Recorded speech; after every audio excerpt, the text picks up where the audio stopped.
എന്റെ സഹോദരരെ, മഹത്വപൂർണ്ണനും നമ്മുടെ കർത്താവുമായ യേശുക്രിസ്തുവിൽ വിശ്വസിക്കുന്ന നിങ്ങൾ പക്ഷപാതം കാണിക്കരുത്. നിങ്ങളുടെ സംഘത്തിലേക്ക് സ്വർണ്ണമോതിരം അണിഞ്ഞും മോടിയുള്ള വസ്ത്രം ധരിച്ച ഒരുവനും മുഷിഞ്ഞ വസ്ത്രം ധരിച്ച ഒരു ദരിദ്രനും പ്രവേശിക്കുന്നു എന്നിരിക്കട്ടെ. നിങ്ങൾ മോടിയായി വസ്ത്രം ധരിച്ചവനെ നോക്കി ഇവിടെ സുഖമായിരിക്കുക എന്ന് പറയുന്നു. പാവപ്പെട്ടവനോട് അവിടെ നിൽക്കുക എന്നോ എന്റെ പാദപീഠത്തിനടുത്ത് ഇരിക്കുക എന്ന് പറയുന്നു. അപ്പോൾ നിങ്ങൾ നിങ്ങളിൽ തന്നെ വിവേചനം കാണിക്കുകയും ദുഷ്ടവിചാരങ്ങൾ പുലർത്തുന്ന വിധികർത്താക്കളും ആവുകയല്ലേ ചെയ്യുന്നത്? ആമേൻ.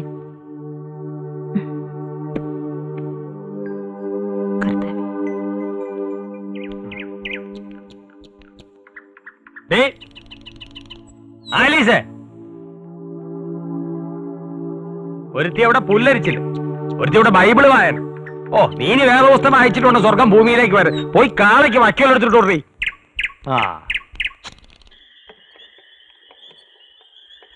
ഇവന് ഉറക്കോ ഇല്ലേ? നിക്ക് നിക്ക് നിക്ക്. എവിടാ പോണത്? രാത്രിയില് വേറെ കച്ചവടമൊന്നും ഇല്ലല്ലോ? രാത്രിയിൽ കച്ചവടം എനിക്കില്ല, നിങ്ങൾക്കുണ്ടോ? എവിടാ വീട്? ചന്ദനത്തോപ്പില. എന്താ മോന്റെ പേര്? ഋഷി. ലിഷിയോ അതോ കൃഷിയോ? നാവ് വഴങ്ങണ വാക്കിരിയുള്ള പേരൊന്നും കിട്ടിയില്ലേ മോന്റെ വീട്ടുകാർക്ക്? എന്ത് കൃഷിയായാലും എന്റെ കൃഷി ഇറച്ചി വെട്ട. പേര് മൂസ. നാട്ടുകാർ നമ്മളെ മൂസ കന്ന് വിളിക്കും. നമ്മളെ കൈ കൊണ്ടല്ലാതെ ഒരൊറ്റ കന്നുപോലും ഈ നാട്ടിൽ മയ്യത്തായിട്ടില്ല. മനസ്സിലായ? ഓ, മയ്യത്തിന്റെ കാര്യം പറഞ്ഞപ്പോഴാ ഞാൻ ഓർത്തെ. അധികം ഞാനിവിടെ നിന്നാല് വഴിയിൽ വല്ല യക്ഷിയും പിടിക്കും. യക്ഷിയല്ല, നിന്നെ പിടിക്കാൻ പോണത് കാലനാണ്. കാലൻ വർക്കി. എടാ മോനെ, നിനക്ക് കാളവർക്കിയുടെ മോളം പ്രേമിക്കണോ?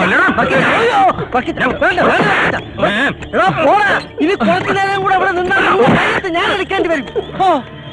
നീ ഇപ്പൊ പൊക്കോ. ഇനി എന്റെ മോടെ പുറകെ നടക്കുന്നു ഞാൻ അറിഞ്ഞ നിന്റെ ഇറച്ചി വെട്ടിയാൽ എമ്മനോ കൊടുക്കും. അയ്യേ, അത് വേണ്ട വർക്കിച്ച. പകയന്റെ ഒരു ആയുസ് പറഞ്ഞ് തീരുമുമ്പ് വന്ന് കയറി കാലം വർക്കി തന്നെ. ഓ,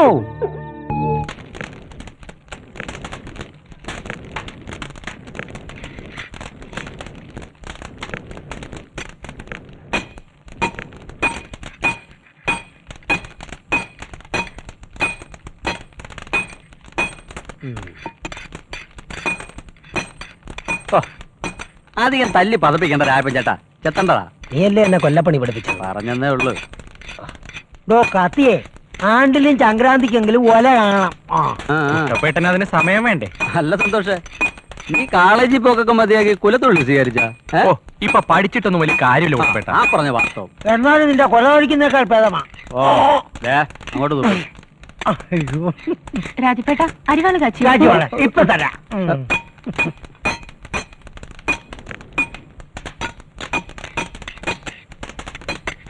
എന്താ അത്യാവശ്യം? നാളെ കൊയ്ത്തുള്ളതാ.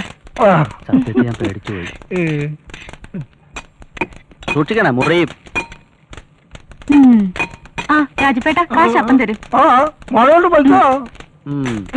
അതെ, എപ്പ തരും? അപ്പ തരും. ഓ, ആ കോളേജിൽ പഠിച്ചാലേ ഇപ്പൊ മീൻചാറും കൂട്ടി ഉണ്ണാം. മീൻകാരൻ ദിവസവും മീൻ ഫ്രീ ആയിട്ട് കൊടുക്കാറുണ്ടെന്ന്. ഓ, നമുക്കുണ്ട് ഇവിടെ ഒരു കോളേജ് കുമാരൻ. പക്ഷെ നമുക്കാരും ഒരു മീനും ഫ്രീ തരുന്നില്ല.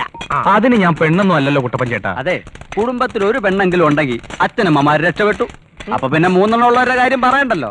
കാച്ചിയാ പിടി പിടി പിടി. ഇതൊരുമാതിരി ചേരപ്പുറത്ത് ബാണ്ടിലോറ് കയറിയണ കായല്ല. പറ്റിൽ എഴുതിക്കോ. കാര്യം കാര്യടാ. ഇരിക്കുന്നോ?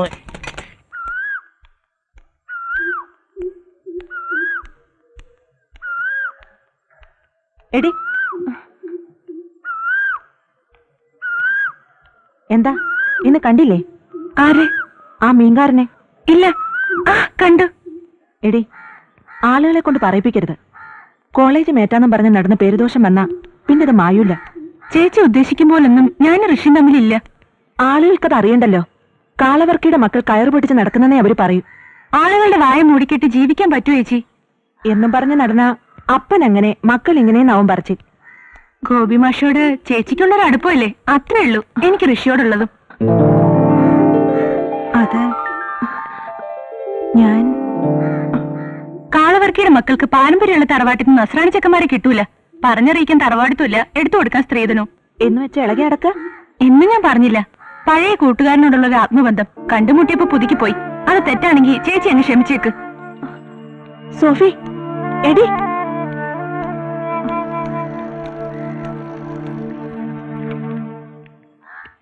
ഋഷി അല്ലേ? അതെ. ഇക്കാര്യത്തിൽ ഋഷി ഞാൻ അഭിനന്ദിക്കുന്നു. ഏത് ജോലി ചെയ്തും ജീവിക്കാമെന്ന ഈ മനോഭാവത്തെ. പക്ഷേ ഈ സൈക്കിൾ ചുറ്റി പ്രേമം അത്ര നല്ലതല്ല. ഞങ്ങളുടേത് വെറൊരു വില്ലേജാ. എന്തിനാ വെറുതെ നാട്ടുകാരെ കൊണ്ട് കാളവക്കിയുടെ മക്കൾക്ക് പേരുദോഷം ഉണ്ടാക്കുന്നേ? അങ്ങനെ യാതൊരു ഉദ്ദേശവും എനിക്കില്ല. വളരെ നേരത്തെയുള്ള അടുപ്പം വീണ്ടും കണ്ടുമുട്ടിയപ്പോ അത് പുതുക്കി ഒന്നിച്ച് ജീവിക്കണമെന്നുണ്ട്. അതിന് സമയമായോ? സമയമായാൽ ആലോചിക്കാം. അതുവരെ ക്ഷമിച്ചേ പറ്റൂ. ഞാൻ ശ്രമിക്കാം. ഒരു ഒഴിഞ്ഞുമാറ്റം ആവശ്യമാണെങ്കിൽ അതും ആവാം.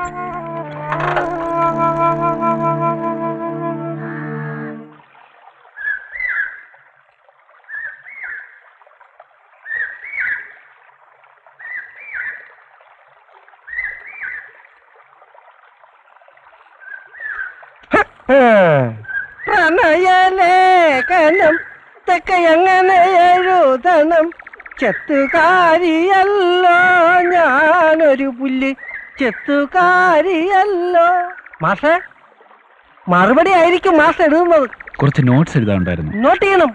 നോട്ട് ചെയ്തിട്ട് തന്നെ എഴുതണം. കാലുതാര് തല്ലിയൊടിച്ചു. ആരും ഓടിച്ചതല്ല, ചാണകം ചവിട്ടി അതൊന്ന് കഴുകാൻ ഇറങ്ങിയതാ. കാലടിക്കാൻ വന്നേക്കും. ഈ ലേഖനം എല്ലാം കൂടെ ഒരു 19 കിലോ തൂക്കം വരുമല്ലോ. സൂക്ഷിക്കണം, ഇത് ചേലക്കരയാ. തൂക്കം കൂടിയ താങ്ങുകയല്ല. വിരട്ടല്ലേ മൂസ? എന്റെ പള്ളിപ്പുറം തൊട്ടപ്പുറത്താ. അതിനങ്ങ് ആന്ധ്ര വരെ ഒന്നും പോണ്ട. നല്ല കാളയെ കിട്ടണമെങ്കിലേ ആന്ധ്രയെ തന്നെ പോണം. എന്റെ വീട്ടിലെ തൊഴുത്തിൽ 3-4 ഉണ്ട്. എന്താ നോക്കുന്നോ? ഉള്ളതാ? ആ, നല്ല തൂക്കം ഉള്ളതാ? നല്ല തൂക്കമുള്ളതാ. പക്ഷേ കുളമ്പു രോഗ. കുളമ്പു രോഗം പിടിച്ചു പോലും.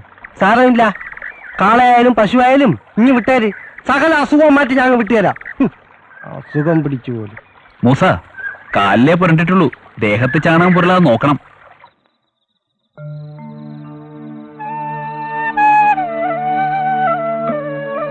എടി സോഫി, നിനക്ക് എന്താ പറ്റിയത്? ഒന്നുമില്ല. നീ എന്തിനാ എന്നെ ഒളിക്കുന്നേ? അപ്പൻ എന്തൊക്കെ പറഞ്ഞു, എന്നിട്ട് നിനക്ക് മനസ്സിലാവുന്നില്ലേ? ഋഷിയെ മറക്കണമെന്ന് മാത്രം അമ്മ പറയരുത്. ഞാൻ അയാളെ അത്രയ്ക്ക് ഇഷ്ടപ്പെട്ടു പോയി. എന്റെ കർത്താവേ, ഇതെന്തൊരു പരീക്ഷണോ! അപ്പൻ ഒരിടത്ത്, മക്കൾ മറ്റൊരിടത്ത്. അപ്പന്റെ സ്വഭാവം നിനക്കറിയാവുന്നതല്ലേ? വെട്ടൊന്ന്, മുറി 2. അപ്പം വെട്ടോ മുറിക്ക് എന്ത് വേണം ചെയ്തോട്ടെ, എനിക്ക് ഋഷിയെ മാത്രം മതി. എന്താടി അവിടെ? സോഫി, ദേ അപ്പൻ വന്നു. ഒന്നും മിണ്ടാതിരി.